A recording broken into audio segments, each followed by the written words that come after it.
25 को वोट कहाँ डल रही है, एक बार और बता दीजिए। देखिए 25 को वोट केवल और केवल एक नंबर हाथी का चुनाव चिन्ह दक्षिण दिल्ली में सबसे मजबूत दावेदार अब्दुल बासित को पड़ने जा रहा है और हाथी पर ही वोट डलने जा रहा है। जी हाँ, और मेरे साथ अब्दुल बासित जी हैं जो लोकसभा चुनाव प्रत्याशी हैं हमारे बहुजन समाज पार्टी से। बहुत बहुत स्वागत है सर आपका। आपका बहुत बहुत स्वागत। सर ऐसा क्या प्रचार कर रहे हैं आम आदमी पार्टी बीजेपी को हराने के लिए कि आपने पूरी दक्षिणी दिल्ली में ऐसे फ्लाईओवर पे, चिराग दिल्ली में, साकेत में बोर्ड लगा दिए हैं?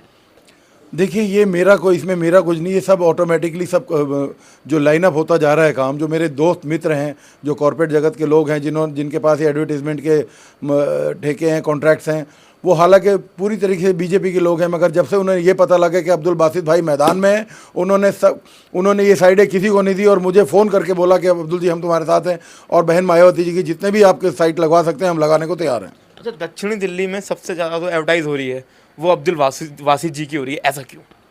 देखिए एक्चुअली ये जो सीट है बेसिकली ये एक इकोनॉमिकल सीट है। यहाँ से पूरे देश में जो है मैसेज जाता है। ये वित्तीय राजधानी का क्षेत्र है जहाँ पर बड़े बड़े लोगों के घराने हैं, सैनिक फार्म्स हैं, छतरपुर फार्म हाउसेस हैं और डीएलएफ है, छतरपुर है। तो यहाँ पर बड़े बड़े लोगों के घराने हैं। इन लोगों का एक इकोनॉमिकल सिस्टम ही बिगाड़ दिया है सरकार ने कि भाई कौन सरकार है, जब यहाँ पर काम करने को ये लोग तैयार हैं तो इन्हें कोई सरकार का कोई नुमाइंदा आज तक दिखा ही नहीं। वो लोग आते हैं और यहाँ दक्षिण दिल्ली से और दुनिया भर के क्षेत्र तैयार हुए और दक्षिण दिल्ली में वो तरक्की नहीं हो पाई जो आज तक होनी चाहिए थी, जबकि दक्षिण दिल्ली के लोगों के फाइनेंस एडवाइजर्स फाइनेंस की वजह से पूरा नोएडा बन गया, गुड़गांव बन गया और सब कुछ बन गया। मगर आज दोबारा से उन्हें एक उम्मीद है बड़े बड़े लोगों को कि भाई अब्दुल बासित भाई जो है एक वेल क्वालिफाइड आदमी हैं, मजबूती से अपनी हमारी बात रख सकते हैं और सरकार से जो उनकी सुविधाएं दिलवा सकते हैं वो मैं पूरी कोशिश करूँगा। अच्छा, अब्दुल बासित जी जैसे डोर डोर जा रहे हैं, गली गली प्रचार के लिए जा रहे हैं, वोट की अपील कर रहे हैं, अगर अब्दुल बासित जी चुनाव जीत जाते हैं तो महिलाओं के लिए क्या सुविधाएं हैं? जिस हिसाब से आम आदमी पार्टी महिलाओं को हर महीने 1000 रुपये दे रही है, सीट जो बसों की सीट होती हैं वो फ्री है, डिस्काउंट बहुत चीज़ों में डिस्काउंट दे रखा महिलाओं को, तो अब्दुल बासित जी ऐसा क्या करेंगे? देखिए महिलाओं को जो 1000 रुपये महीना दे रही है सरकार, अभी तो वो खैर एक जुमला है, दे नहीं रही, अगर दे भी देती है तो उसके बदले में उनको क्या कर रहे हैं कि उनके जो हस्बैंड्स हैं, जो घर के काम करने वाले लोग हैं, उसी 1000 रुपये की शराब पियेंगे और रोडों पर हल्ला करेंगे। ये समझदारी से काम लें, कोई आश्वासन नहीं, कोई सिर्फ और बेवकूफ़ बनाने की बात है। वो दिल्ली की जनता को सिर्फ शराबी बनाना चाहते हैं ताकि मेन मुद्दों से जनता हट जाए और ये मलाई काटते रहें। अब्दुल बासित जी जनता के लिए क्या कर रहे हैं जिससे रोजगार भी बढ़ता रहे जनता का? देखिए मैं तो पिछले 20 साल से ओखला इंडस्ट्रियल एरिया में हूँ और मेरे बड़े काफ़ी लोग दोस्त हैं जिनकी बड़ी बड़ी यहाँ कारोबार हैं, फैक्ट्रीज़ हैं और मैंने कईयों को यहाँ पर सेटअप भी किया है। उन्होंने मुझसे बोला कि अब्दुल भाई आप हमारी फैक्ट्री यहाँ बनाइए, हम और एक व्यापारी एक हज़ार लोगों को रोज़गार दिया। तो मैंने जो आज तक यहाँ पर काम किया वो बहुत लोगों को यहाँ रोज़गार दिया। प्राइवेट सेक्टर का मैं आदमी हूं, मगर यहाँ पर जो 30-40 हज़ार रोजगार मैंने यहाँ पर प्रोवाइड कराए बिल्कुल प्राइवेट फैक्ट्रीज के साथ। 2015 में भी आपने चुनाव लड़ा था, जो अब 2024 चुनाव लड़ रहे हैं तो थोड़ा सा एंटरटेनमेंट भी हो रहा है, थोड़ा सा पावरफुल बन रहे हैं आप बीएसपी के थ्रू? नहीं, बहुजन समाज पार्टी का कोई भी लीडर देश में वो किसी से डरने वाला नहीं है, किसी से घबराने वाला नहीं है। वो बहन मायावती का शेर है और बहन मायावती जी का एडमिनिस्ट्रेशन सब, चाहे वो अधिकारी हो, नेता हो, जन्म हो या किसी भी प्रकार का 4th क्लास का अधिकारी हो, उन्हें पता है कि एडमिनिस्ट्रेशन क्या होता है। आज दिल्ली में क्या है कि सरकार नाम जैसी कोई चीज़ नहीं है। जनता सरकार पर हावी है, इतना रोडों पे जाम है, इतनी पब्लिक रोडों पे परेशान है, कोई देखने वाला नहीं। इस दिल्ली के साथ जो सौतेला व्यवहार हो रहा है इस केजरीवाल की वजह से ही हो रहा है, क्योंकि केंद्र सरकार से कभी इसने कम्युनिकेशन नहीं करा, उनसे हमेशा लड़ाई रखी, लड़ के अपने काम करवाने की कोशिश करता है। तो गवर्नर साहब को यहाँ दिल्ली में पावर है, सरकार को कोई पावर इस तरह की नहीं है।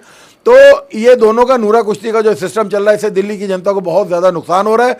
मैं चाहता हूं कि इन दोनों पार्टियों के कैंडिडेट को आप बाइकआउट कीजिए और बहन मायावती जी के मैं अब्दुल बासित जो इस सीट से लड़ रहा हूं, आप मुझे मजबूती से दावेदार बनाइए और यहाँ का मुझे लोकसभा भेजिए। मैं वादा करता हूँ कि आपका पहले दिन से मैं मुद्दों पर बात करूँगा, सड़कों पर बात करूँगा, स्कूलों पर बात करूँगा, शिक्षा पर बात करूँगा और जो बेरोजगार लोग हैं मैं वादा करता हूँ कि मैं ये नहीं कह रहा, मगर हम हर साल इतने रोजगार देंगे कि यहाँ पर रोजगार की दिक्कत खत्म कर देंगे। अच्छा, अब्दुल बासित जी अकेले चलते हैं, अपने काफिले के साथ, कोई बॉडीगार्ड नहीं। मगर जो आम आदमी पार्टी है वो 10-10 20-20 बॉडीगार्ड रख रहे हैं। बीजेपी जो प्रत्याशी हैं वो 10-10। क्या अब्दुल वासी जी इतना दम रखते हैं? देखिए, मेरे साथ जो कैडर है वो गरीब गुरबा कैडर है, जिन्होंने आज 70 साल से आज उनको देख रहे हैं कि आज वो मेरे अंदर कुछ देख रहे हैं कि एक शिक्षित मुस्लिम कैंडिडेट यहाँ पर पार्टी ने दिया है, वो आज मुझसे आस लगाए हुए हैं। और मेरे पास मेरे पास जो गरीब कैडर है वो मेरे चारों तरफ मेरी इतनी हिम्मत बना रहा है। वो कहते हैं बासित भाई आप संघर्ष करो, हम तुम्हारे साथ हैं। तो मैं संघर्षशील, मैं पिछले 10 साल से यहाँ ओखला इंडस्ट्रियल एरिया में हूँ। तुगलकाबाद विधानसभा को मैं देखता, लुक आफ्टर करता आ रहा हूँ। इनके कारनामे जितने भी हैं मैं सब उजागर करूंगा। क्या यहाँ जनता का इन्होंने हाल किया है, क्या रामवीर बिधूड़ी ने बदरपुर विधानसभा का हाल किया है। तो हम लोग थोड़ा मजबूती के साथ चुनाव लड़ रहे हैं, किसी के बहकावे में नहीं आ रहे, कुछ नहीं, साफ सुथरा चुनाव चल रहा है हमारा। हमारा कैडर, आज भी मैं यहाँ बैठा हूँ और आज 25 अपनी अपनी गाड़ियाँ, अपने अपने व्हीकल लाकर लोग प्रचार सामग्री दे रहे हैं, एरिया में को बांट रहे हैं और अपना अपना एरिया पकड़ रखा है। और यहाँ समझ लीजिए कि बूथ का एक एक आदमी मेरा मजबूती के साथ तैयार खड़ा है कि बासित भाई बस इशारा करें और बूथ पे जाकर अपनी टेबल लगाएं और जनता को समझाएं कि इन दोनों पार्टियों से आपको निजात चाहिए और किसी भी तरीके से आप अब्दुल भाई को लाइए। मैं आपसे विनम्र प्रार्थना करता हूं, खासकर अपने समाज के लोगों से, जो दलित समाज के लोग हैं, वो मुस्लिम समाज के लोग हैं, स्वर्ण समाज के लोग हैं, और इसके अलावा ठाकुर समाज के लोग हैं, ब्राह्मण हैं और गुजर हैं। आप गुजरों की बात समझ लीजिए, दोनों के दोनों नेताओं ने आज तक इन गुजरों के नाम पे भी ठगा है। तुगलकाबाद का कोई व्यक्ति, इन लोगों ने आज तक किसी प्रकार का कोई, सिर्फ उनका इस्तेमाल करते हैं, आज तक किसी रोजगार में उन्हें नहीं डाला, बल्कि अपने साथ घुमा के रखते हैं पूरी जिंदगी। अब ये दे देंगे मगर कुछ नहीं दिया। तेखंड की भी यही हाल है। सहीराम पहलवान को मुझे बता दीजिए किस लड़के को इन्होंने रोजगार दिलवाया। सब बकवास है, फेक है। इनके साथ इनके खुद के लोग नहीं है, इसलिए इन्हें बाहर से, पलवल से, हरियाणा से लोग अपने लिए मंगवाने पड़ रहे हैं सिक्योरिटी के लिए। क्यों? क्योंकि गांव के लोग भी खफा हैं, जो लोकल लोग गुजर है वो भी इनसे खफा हैं। बस इनकी इसलिए वाह चल रही है कि यहाँ के लोकल भी हैं और इनके शादियां भी यहीं दक्षिण दिल्ली में हुई हैं। तो 2-4-10 परिवार हैं जो इनके साथ जुटे हैं, बाकी इनके साथ कोई नहीं है। सहीराम जी भीड़ में अकेले खड़े हैं, ये सब फर्जी भीड़ है। और रही बात रामवीर जी की, रामवीर जी का तो अभी कहीं ऐसा कोई हमने भाषण देखा ही नहीं। वो उनका जो कैडर एक वोट है आज, जिसका बिल्कुल जैसे धराशायी हो गया, जो मोदी के नाम पे ठगे गए थे लोग, आज वो वोटिंग नहीं करने जा रहे। तो दोनों नेताओं का एक जैसा हाल है। और आज जो लहर चल रही है यूपी में, वो दिल्ली में आ चुकी है और बहन मायावती की लहर है दिल्ली में। और मैं आपको एक वादा करता हूं कि सीट में आपको जिता कर दिखाऊंगा। अब्दुल वासित जी के साथ दलित और मुस्लिम तो है ही, मगर जाट समाज, राजपूत समाज और समाज भी है। देखिए, आज ही सुबह मेरी खाप के पंचायत के जो लोग हैं, खाप के लोग हैं, ऐसे सुरेंद्र सोलंकी जी पालम में, अभी मेरा उनसे अपॉइंटमेंट है। मेरे को उन्होंने पूरा आश्वासन दिया है कि बासित भाई आप मेरे पास आइए और मैं अपने समाज के लोगों से, खासकर जाट समाज के लोगों से मेरी हाथ जोड़ के निवेदन है कि आपने देखा है कि किस तरीके से हमारे समाज को इन्होंने बॉर्डरों पे मारा है और किस तरह के इनकी सोच है। इस सोच को आगे लाने का काम केवल और केवल आम आदमी पार्टी ने किया और लांछन लगाया बीजेपी। आज जाट समाज को भी समझना होगा कि जाटों के साथ जो व्यवहार हुआ, बहन मायावती जाटों के साथ भी खड़ी हैं, हर तरीके से खड़ी। आप मुझे मजबूत कीजिए। मैं खासकर सुरेंद्र भाई से भी और पूरे जो जाट खाप के जो हमारे 360 गांव हैं, उन सब से मैं निवेदन करता हूं कि सभी लोग मेरे साथ आएं और एक वेल एजुकेटेड कैंडिडेट को यहां से लाएं। Thank you. दक्षिणी दिल्ली में एक के बाद एक बसपा के कार्यालय खुल रहे हैं। देखिए, मैं आपको बता दूं कि आज मुझे बड़ा हर्ष का विषय है, जहाँ भी मैं जिस एरिया में जा रहा हूँ, मेरे गरीब लोग मुझे देख रहे हैं कि ये आदमी कुछ ना कुछ करने वाला है, फ्यूचर यहाँ पर है उनका, मुझे मेरे साथ दिख रहा है। वो खुद ही बेचारे अपने आप ही अपनी जगहें, जैसी भी उनके पास छोटी मोटी बड़ी जगहें, खुद ही मुझे कहते हैं बासित भाई आप यहाँ कार्यालय बनाइए, आप यहाँ कार्यालय बनाइए। तो रोज़ ही हम 1-2 कार्यालय का उद्घाटन कर रहे हैं और जो कि सिर्फ नुक्कड़ सभाएं हम उनमें कर रहे हैं। बहुत बड़े बड़े हमारे बहुत बड़े बड़े वो नहीं है, हमारे बहुत बड़े बड़े कौन है, कैडर है, जो घर घर जाकर हमारा प्रचार कर रहे हैं, हमारे 3 व्हीलर्स को ले जाकर पर्चे बांट रहे हैं, लोग हमारे लोगों को बुलाकर उनके गले में मालाएं कर रहे हैं। 200 माला तो रोज मुझे कम से कम पड़ जाती है। और बल्कि खटीक समाज ने कल बुला करके, मेरे दोस्त हैं नावरिया जी थे संगम बिहार में, और मुझे उन्होंने पगड़ी पहनाकर मेरा इतना जोरदार भव्य स्वागत किया।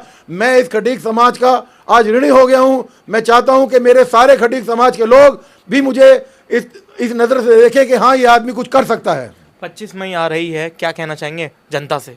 देखिए 25 मई का तो क्लियर है, एक नंबर वैलेट है हमारा, एक नंबर हाथी है हमारा, एक नंबर पे हम रहेंगे। आज एक नंबर को आप 4 तारीख तक एक नंबर तक पहुंचा दीजिए, ये मैं जनता से दोबारा अपील करता हूं। 25 मई को केवल और केवल एक नंबर हाथी पे बटन दबाकर और भाई अब्दुल बासित को बहुत मजबूत बनाए। मैं आपसे आपका शुक्रगुजार रहूंगा। ज़्यादातर दोस्तों एरिया ऐसे हैं जहां मैंने खुद कैंपेनिंग करी थी सर के साथ, और वहां पे जो बूढ़े बूढ़े व्यक्ति थे वो खुद सर के पास आ रहे थे कि अब्दुल बासित जी आए हैं और बसपा से आए हैं। ये बात सच है सर? बिल्कुल 100% सच है। मेरे पास जो लोग आ रहे हैं वो कम से कम जो सीनियर मैच्योर्ड लोग हैं, जो समझते हैं कि क्या हुआ हमारे साथ इन 50 सालों में, जो इन्होंने दिल्ली का हाल देखा है, वो दबे कुचले गरीब गुरबा लोग जिनके बच्चे आज बेरोजगार हैं, और वो मेरे पास आ रहे हैं उम्मीद से कि हाँ अब्दुल भाई आप हमारे बच्चों का कुछ ना कुछ भविष्य कर सकते हैं।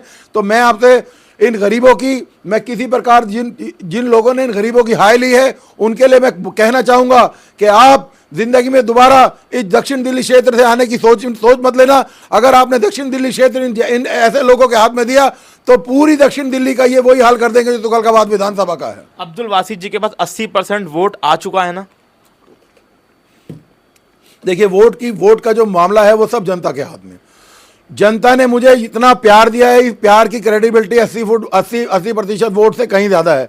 जिस प्रकार से जनता मुझे चाह रही है मैं उनका ऋणी हूँ, खासकर दलित समाज का, जिन्होंने मुझे आज अर्थ से उठाकर फर्श पे लाके खड़ा कर दिया। और मैं देख रहा हूँ कि बड़े बड़े चैनल, बड़े बड़े लोग मेरे टच में हो रहे हैं कि बासित भाई तो बहुत मजबूती से चुनाव लड़ रहे हैं। आज तक कभी जो फ्रेम स्ट्रक्चर जो बड़े मीडिया चैनल हैं वो बसपा के पास दिल्ली में नहीं आते थे, मगर मैं अभी जी टीवी, आज तक और बड़े बड़े चैनल TV 9 वगैरह पर बैठ के आया हूँ और वहाँ मेरी बहुत वाहवाही हुई है। और आम आदमी के लोग भी चाह रहे हैं कि भाई ये आदमी पढ़ा लिखा कैंडिडेट है। डिबेट में से उन्होंने मुझे हाथ मिलाया कि हम आपके साथ हो गए हैं अब्दुल भाई, हम किसी आम आदमी पार्टी का कोई कार्यकर्ता नहीं, सर जो भी कार्यकर्ता हैं सब बहुजन समाज पार्टी के कार्यकर्ता। सर मेरा आखिरी सवाल है कि अब अगर जीत जाते हैं आप अब्दुल बासित जी, तो शिक्षा पे सर क्या करेंगे? क्योंकि जिस हिसाब से शिक्षा अभी कुछ नहीं हो रही, स्कूल नहीं बन रहे हैं, स्कूलों में सफाई नहीं है। और 1980 में जो शिक्षा प्रणाली थी, जिस वक्त शिक्षा मंत्री थे उस दौर के,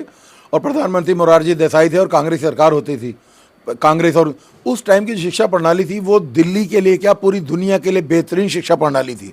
उसके बाद क्या हुआ इन 40 साल में, जो भी सरकार आई उन्होंने उसमें शिक्षा में कोई कहता है जी 8वीं पास कर दो, कपिल सिब्बल ने अमेरिका की बात मानी, कोई कहता है जी 8वीं तक कैसे क्लियर। तो शिक्षा की प्रणाली बहुत अच्छी है हमारी। इन सब जो 40 साल में जो हम दोबारा से सन 80 की शिक्षा प्रणाली को लाएंगे और पूरी दुनिया को बताएंगे कि साइंटिस्ट कैसे बनते हैं, एरोनॉटिकल इंजीनियर कैसे बनते हैं पायलट कैसे इंजीनियर बनते हैं, और इंजीनियर बनने के बाद उन्हें यह भी पता होना चाहिए कि उनकी पोस्ट की पावर क्या है और वो किस तरीके से काम करें। एडमिनिस्ट्रेशन का भी काम साथ साथ हम मजबूती करेंगे शिक्षा के अलावा। सर 25 को वोट कहाँ डल रही है, एक बार और बता दीजिए। देखिए 25 को वोट केवल और केवल एक नंबर हाथी का चुनाव चिन्ह दक्षिण दिल्ली में सबसे मजबूत दावेदार अब्दुल बासित को पड़ने जा रहा है और हाथी पर ही वोट डलने जा रहा है। जी हाँ दोस्तों, एक नंबर मिल चुका है। अभी तो शुरुआत ही एक नंबर हो चुकी है और नंबर 1 पे BSP प्रत्याशी अब्दुल बासित जी आ रहे हैं, जो दक्षिणी दिल्ली से लोकसभा सीट लग रहे हैं, और बहन जी ने एक मजबूत प्रत्याशी उतारा है।